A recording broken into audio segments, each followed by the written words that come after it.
Welcome to Women Talking Soccer. I'm your host, Carrie Taylor. The goal of this podcast is to amplify the voices of all women who love the beautiful game. Whether you're on the field, cheering from the stands, work in the business, want to be in the business, or are a passionate change maker, your voice is important. This podcast is presented by Women in Soccer. Women in Soccer is a network of women and allies involved in our favorite sport. You can join Women in Soccer for free online at womeninsoccer.org. Hey everyone, Carrie here from Women Talking Soccer. Today we have an awesome guest.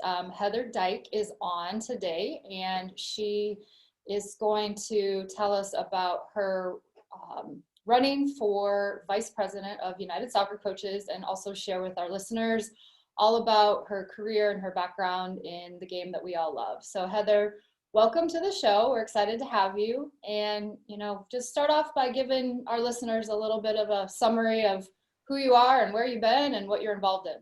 Yeah, thanks, Carrie. It's a pleasure to be here. I think what you guys are doing with your platform is important and needed, and identifying and recognizing women in football and elevating them. So thank you for what you guys are doing and your, all the advice and help that you're providing to women in football. My name is Heather Dyche. I am currently the head coach at University of New Mexico, but I've been lucky enough in my career to kind of coach at every level and be involved with lots of different atmospheres in coaching, which is part of the reason that I'm really excited about this opportunity to run for Vice President of United Soccer Coaches. I've been a youth coach. I've run a youth club. I've worked for a state association. I've coached high school. I've been lucky enough to coach youth national teams. I've coached internationally. And I've been really fortunate to be involved in coach education, which is another big passion of mine. So teaching courses for CONCACAF, for FIFA, for US Soccer. I've been kind of all over the map with my career, which I feel very blessed. But I also think that it's something that gives me a different lens and kind of a different set of eyes on what I could potentially bring to United Soccer Coaches and hopefully try to make the game more accessible and available for everybody. Yeah, thanks for sharing all that. It's, as I hear you talking, you're like, you've done youth, you've done college, you've done, national team stuff. And I'm like, yes. Like, so many great experiences, and you've reached so many different people. Has it been all on the girls' side, or have you ever coached boys and men? I've coached a little bit on the men's side, and I really enjoyed it. I thought it was just kind of a different challenge, and I think anytime you, especially as a coach, but probably just me as a person, I really like to be kind of thrown into the fire and try to find ways to help and get better. So I've coached a little bit on the men's side, not as much as I would like to. I think at some point in my career, I would really like to get more involved in that as well. Yeah, that's great. And you mentioned doing coaching education, not only for US Soccer, but for CONCACAF. Can you talk about how that experience is? Because I'm involved with the Jamaican women's national team, and there's, the countries within CONCACAF, I feel like there's so much education that we all still need to do and encourage females to get into coaching, not just in the US, but throughout the region. Can you talk about that? I completely agree. It's so there's 41 countries in CONCACAF, which a lot of people don't know, and it ranges from a country called Montserrat, which is just over 1,600 people, to the United States and Mexico and Canada. So it's a really difficult job to be the confederation of such different needs that all these different countries provide. So I've been really lucky to kind of go into most of the English-speaking countries and teach the CONCACAF courses. So we have, grassroots courses, women's-only courses,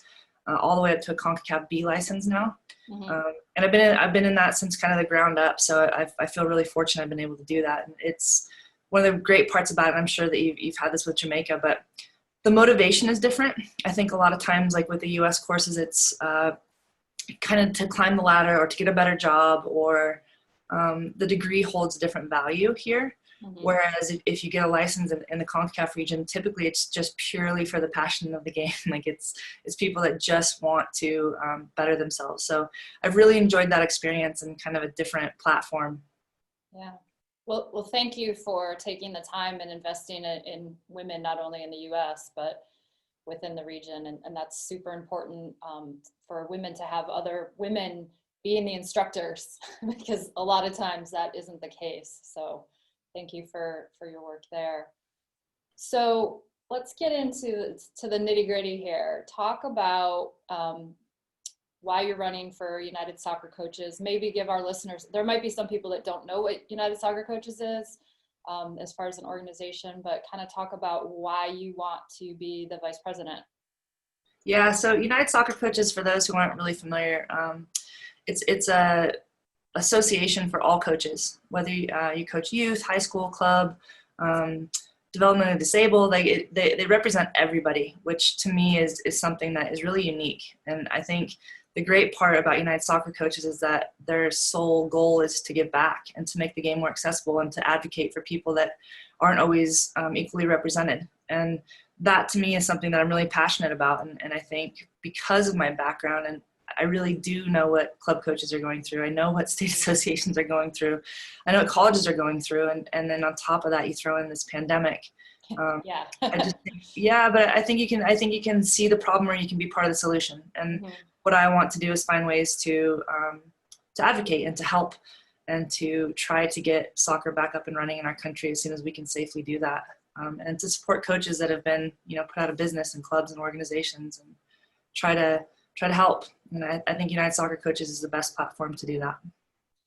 Yeah, I'm super happy when I saw that you were running, and as far as how the leadership works, how does the vice presidency work? Because I was trying to do some research, and isn't it like a couple terms, and then you move up to eventually become the president of United Soccer Coaches? So, right. So it's a 6-year volunteer position. It's a 6-year commitment.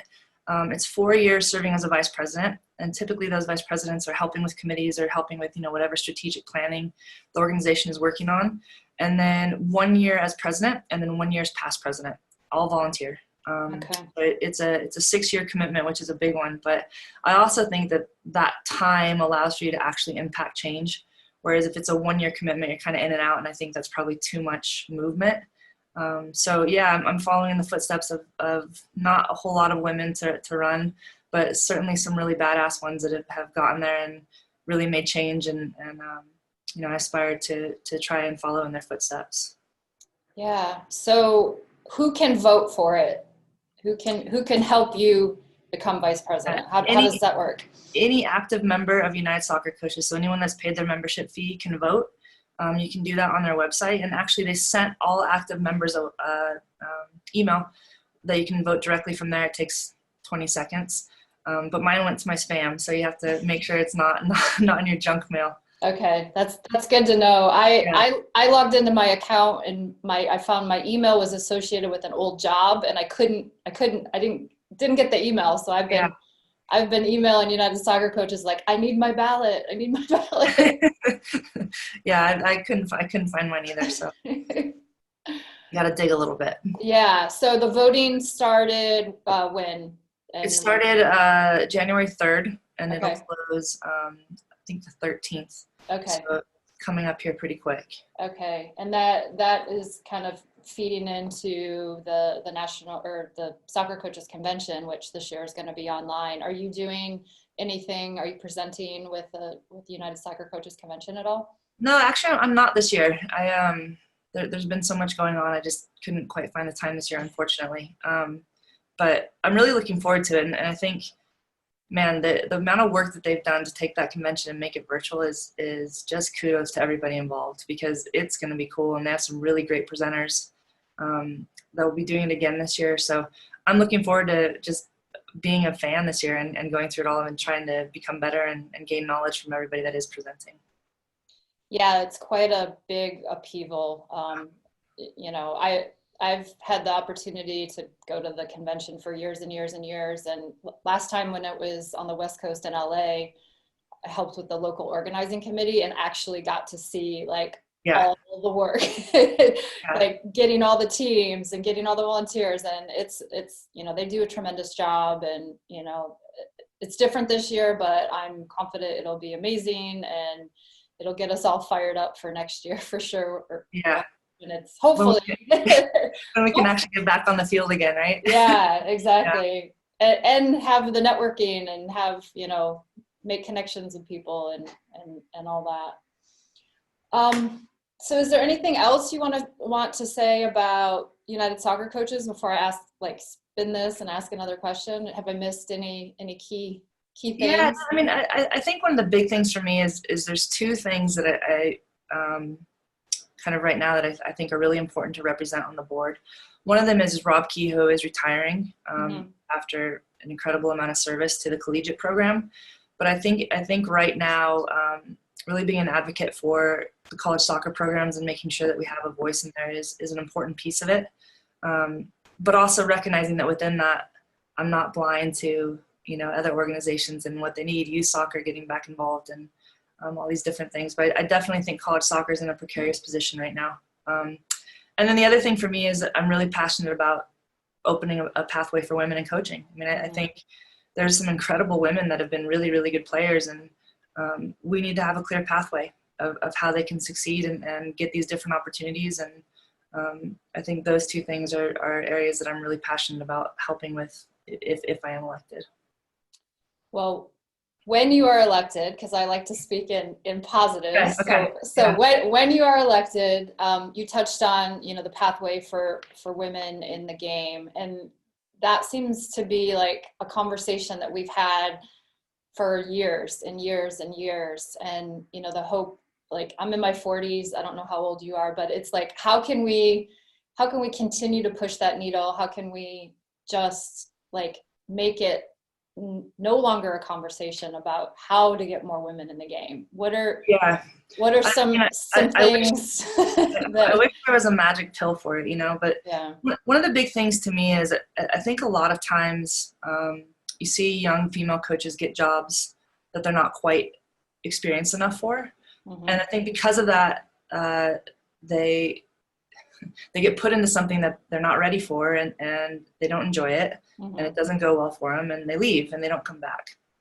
So one of the big things for me is mentorship and education, and making sure that when you get a job that you're ready for it, and that you're not just being thrown into something that you're not prepared for. So I really do think that trying to create a mentorship program with women that have been there and done it and can answer questions and help, and it happens already with the women's advocacy group, but I think we can do more, and I think we can really make sure that women are getting education, they have equal access to it, that when they get in there they don't feel like a pariah because it's one woman in a 30-person class, and making sure that that those platforms are open and clear, and I don't know if that's the perfect answer, but I do believe it's something we can do better, because I know for me, mentors that I've had, male or female, that really believe in you, and that when things do get rough, and they do in coaching, that someone's there to go, hey, we all go through this. This is how it works.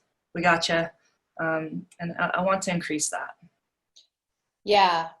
You mentioned the mentoring piece, and that piece is so important. And, I think one thing, and I know I've kind of felt this way at times, like women in the sport sometimes don't want to ask for help, because there's so few of us. We're like, we have to prove something. We have to be the best, and we have to pretend like we know it all. And, so that mentoring piece is super important, to say hey, I need help. I need advice. I need to know how to solve this problem. And that's, that's what those of us like you and I who've been around a long time, just need to continue to keep on doing. So I love the fact that mentorship is one of your key. Yeah, we have to help each other out. And I know early in my career, whether it's right or wrong, I've just been made aware of it as I've gotten older, but I used to be competitive with other women, and I want to win, but I think we have to help each other out and guide each other and be each other's biggest fans. And when we play each other, you want to win, of course, but after that, we need to advocate and be friends and help each other. And same with men. I think some of the best mentors I've had in my life have been men that just believe in you. And that's the key to mentorship, is someone that sees something in you that you don't see in yourself. Yeah. And I really think that we can help with that and kind of grow that process so that people always know that there's a place that they can reach out. Yeah, for sure. And that's what we're all trying to kind of do with the Women in Soccer Network, is provide mentoring, provide information, provide development, all of that. So have you joined the Women in Soccer? Oh, I'm in. Yeah. Okay, good, Yeah, good. and I've really enjoyed it. I mean, I think that, like you said, it's not just coaching. It's Mhm. how do we help with administration? How do we help with players that are just, signing contracts, and just women in soccer? And Mhm. I think that's a really cool platform. So I've enjoyed kind of going through and reading through all of it. Yeah, so we're all just getting started, and who knows where it goes. But we'll be calling on you to be a mentor once we get like hopefully a mentorship program going I through am happy to help it. any way that I can, anytime. No, that's great. And for the listeners, if you haven't joined Women in Soccer, womeninsoccer.org, you can go on and check us out and join it. It's free. It's for women and allies. The allies do get vetted, so if men want to apply, we have to kind of sign off on it, which I think is a kind of interesting and cool kind of take on it. Just so it's a safe space for women to share ideas and all of that. Um, so I'm going to spin into your college coaching. Sure. How have you, or what things have you done with your team to encourage maybe some of your players to get involved in coaching or working in sports? Yeah, that's a great question. It's kind of an interesting thing because I don't think most people think of themselves as a coach, especially when you're a player. I don't always think that they understand that it's a profession, and that it can be a lucrative profession and a really great one. So a lot of times it's really identifying players that are kind of students of the game and want to understand it at a deeper level. I think that tends to lead into more of a coaching career. But we actually provide licensing to our team, anyone that wants it. So we work to help them to achieve these licenses, and then we pay more at camps if they are licensed, because they have a better idea of how to Oh, do things. Yeah. that's a good little incentive to have them. Yeah. I That's like probably that. why I most like people do that. it. Yeah. But yeah, no, it's I think our job is to guide players to wherever they want to go. But there's definitely a few players along the way that I've said, you could be a really great coach, and you kind of open up something in them that they might not have seen in themselves before. But it's a fun age to coach, because there's so much passion and excitement and so much uncertainty. So to be part of the guiding process and helping these women go out, and like, all of them are just such kick-ass people in the community, and I'm proud of it. Yeah, well, that's great. How long have you been there? I've been here, this is actually my 7th year, Okay. in January. And the really cool thing for me is I'm from New Mexico. So it was why I kind of chose to get into the college market. But my family's here, and I grew up here. I didn't go to school here, but I grew up here. And yeah, it's really cool to wear like your home state on your chest and represent, your community. So I'm really lucky. That's fantastic. And when you just said that, Yeah.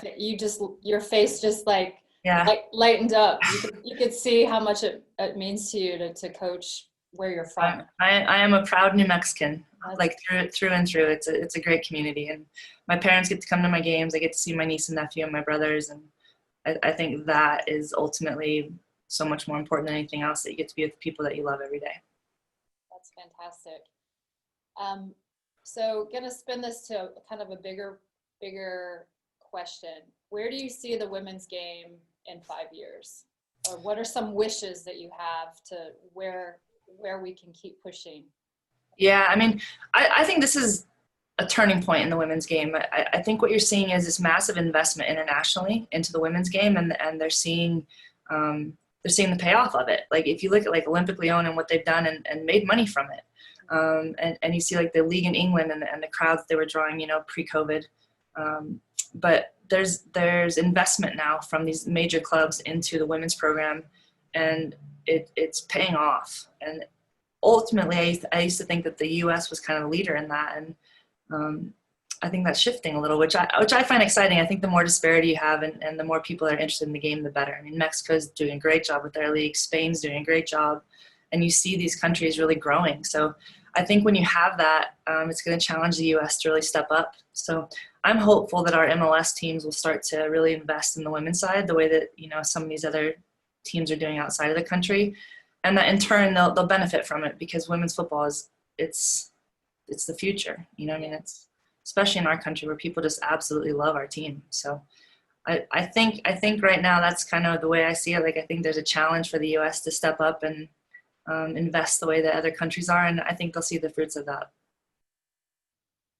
Yeah, that's, I don't know who said it, but like the future is female. And it's almost like as soon as like more sponsors and more, potential owners that want to, quote unquote, take the risk on women's football, to me, it's a no brainer.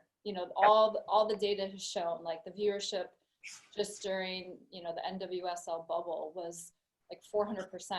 Through the roof, yeah. Yeah, and what that tells me is like, well, if you show the games, people will watch. If you build it, they will come. And just seeing new NWSL teams come in and hoping that more cities get more NWSL teams and just continue to push. Yeah, and I think what LAFC is doing, Angel City, that's exciting. Like it's a different model. And you look at it and you go, this could end up being really cool because you're getting these big names to invest in something that they know matters. And it's going to take so much burden off of one person trying to carry that weight or one organization. So that to me is really exciting because I think when they are successful, a lot of other people are going to see that model and hopefully, recreate it throughout our country. Yeah. Hard question here. Where do you see yourself in 5 years? As far as that is that's a hot seat question. Yeah, it's to me that's always evolving. Like I want to be in a place that I'm always challenged and that I'm always learning, and if not, I feel like I grow like weary of it. Like I like to be, like I said, kind of thrown into the fire and be challenged and pushed. But I love where I am right now. I mean, I get the opportunity. My university is kind enough to let me travel and do these things that ultimately benefit the university, but also, I get to travel the country and be involved in football and then come back here and be with the people that I care about the most. So it would take a lot to kind of break that. But I feel really fortunate where I am right now. I don't think the grass is always greener. Yeah, that's good that your university gives you that flexibility, because ultimately you come back and you're a better coach because you've learned from different people and different experiences, and then you can give it to your players. So that's really amazing that they let you have some flexibility there. I agree. I'm very fortunate and grateful because I know that's a big ask, but I do think that they see the value in it. So lucky me. That's fantastic. I always ask people that I have on the show their favorite quote. So I'm going to just kind of throw that at you. It can be one, it doesn't have to be like word for word. And then also some reading recommendations. What are some books that you've maybe read in the past year that you want to share with the viewers? Yeah. My favorite quote is "Failure is the privilege of the brave." Like I think, like, yeah, seeking. I like that. I'm writing it down right now. Seriously. It's an easy one. It's an easy one to memorize. But I really just like the idea that say yes, try different things, and if you fail miserably, but fail knowing that you tried. It's just get out there and push yourself and try different things. And yeah, failure to me is not trying. Failure to me is not pushing yourself or I think I just like the idea that it's a privilege to fail because it means you're brave enough to try. And then books. I haven't been a huge reader, truthfully, lately, but I have been listening to a ton of podcasts, and I find that to be really educational for me. So I've been listening to a lot of Brene Brown, which I think everybody is. But Yay! yeah, I love Brene Brown. But I think it's I love it. I really enjoy the Tim Ferriss podcast. Like it's I think he has 400 different guests. But yeah, just finding these people that are elite in whatever they do and them sharing their secrets of how they do that, I find fascinating because I think you can always pick up little tips to try and make yourself better or just look at yourself and see what you're doing wrong and what you can improve. So podcasts have been my thing lately. Go for a walk, go for a hike and listen to a podcast. Get outside. Yeah, Brene, that's my girl. That's my woman. I think I binged on some Brene through 2020. So yeah, Yeah, same. I think she's outstanding. That and then Ted Lasso. I think I've watched that 3 times now. I absolutely love that show. I, So it's I been good. haven't watched that, but I've heard amazing things. I need to do that. Yeah, it's just a little bit of positivity, but it's really really good. You have to check that out. Okay, I'm on that. Okay. So we're gonna keep this just kind of short. So anything that you want to, like, any words of wisdom, any advice, anything you want to say again about, running for vice president, the floor is yours. Yeah, thanks, Carrie. No, I think, I mean, the really cool thing this year is the person I'm running against, Kendall Reyes, is a great guy, and I think he'd also be an excellent candidate. So it's this nice position of course, I want to win, and of course, I'd love to represent women in coaching and college coaches and kind of everything. I mean, I think when you're there, your job is to represent everybody. That's what United Soccer Coaches is, but I feel like it's a no lose this year because I think he's a really great candidate as well. But yeah, I would appreciate everyone's vote. And also, I mean, I'm on social media, so if anyone has questions or anything like that, I'd be more than happy to chat via DM or whatever's easiest. But yeah, I would appreciate people's vote and the opportunity to represent them. What are your social media handles, or is it just easy enough to search your name? Yeah, Twitter is at Heather Dyche. Instagram is H_F_Dyche. So those are probably the 2 easiest, and I'm sadly probably more active on social media than I should be currently, but pandemic, that's the way it goes, right? So yeah. Well, we will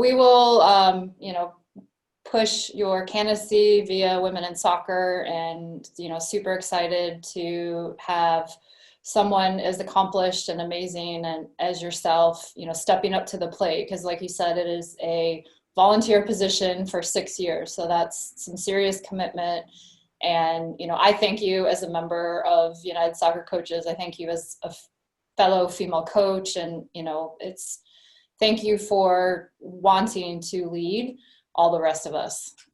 It's really appreciated. And whoever wins, like you said, it'll be great and forward-thinking people, but just really, really, really excited that you've taken on this, and wish you the best with that. I appreciate it, Carrie. Thank you very much. Thank you for your kind words, and thank you for everything you're doing. I think you're exploring these different platforms and promoting women is really important. So thank you for that.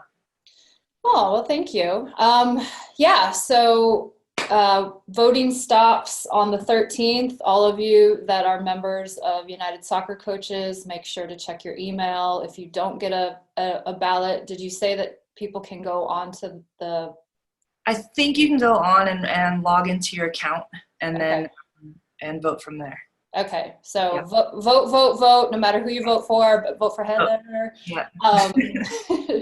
Yeah, make sure you get that done, because the whole organization doesn't function well without strong leadership. So we are encouraging everyone to vote, and thank you for being part of the Women in Soccer Network. Again, there's lots of fun stuff coming up with the Women in Soccer Network. We're gonna have Brandy Chastain's going to be doing a monthly Brandy's Corner, which is super cool. And yeah, so really appreciate your time, Heather, and good luck in the race, and good luck with all that you're doing for women in the game. You're very appreciated, and yeah, thank you for your time. Thanks, Carrie. Appreciate it. Okay, have a great day. Thank you too. Okay.